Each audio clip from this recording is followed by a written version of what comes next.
3คำถามเปลี่ยนชีวิต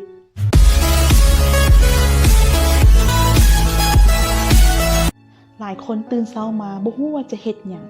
บ่ฮู้ว่ามื้อนี้จะเฮ็ดหยังเนาะมีแต่คำถามที่ว่าจะเฮ็ดหยังเป็นรายมื้อเป็นรายวันจะเฮ็ดหยังตื่นมาบ่ฮู้เลยคันสั้นมื้อนี้โคชปามี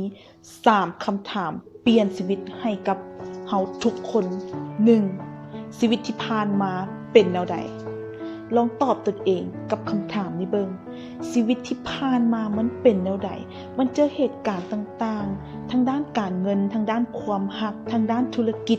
ทุกอย่างลองเอามาคิดเบิ่งว่าที่ผ่านมานั้นความรักของเราเป็นแบบใดที่ผ่านมานั้นความสัมพันธ์เราเป็นแบบใดที่ผ่านมานั้นธุรกิจเราเป็นแบบใดลองคิดมันออกมาและลองมาตอบคำถามคำนี้ให้มันได้เบิ่ง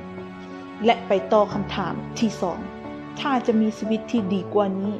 เฮาควรเฮ็ดแนวใดลองตั้งคำถามนี้ให้กับตนเองก่อนเพราะสมองของเฮาถ้าบ่ได้รับคำถามมันก็จะบ่เฮ็ดเวียกมันแฮ่งเฮ็ดให้เฮากังวลขึ้นกว่าเก่ากังวลมื้อนี้จะหาหยังดีมื้อนี้จะเฮ็ดหยังดีบ่ฮู้เลยเฮ็ดเฮาแฮ่งทุกข์ใจ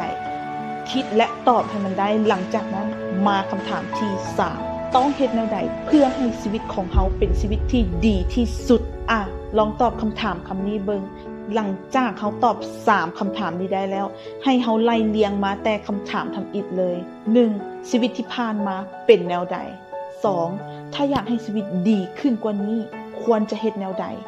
และคำถามที่3คือต้องเฮ็ดแนวใดเพื่อให้ชีวิตของเขาเป็นชีวิตที่ดีที่สุดเชื่อว่าถ้าเขาตอบได้3คำนี้ชีวิตเขาเปลี่ยนแน่นอนฉะนั้นมื้อนี้โค้ชปากขอลาทุกคนไปก่อนขอให้ทุกคนจงสุขกายสุขใจดังปรารถนา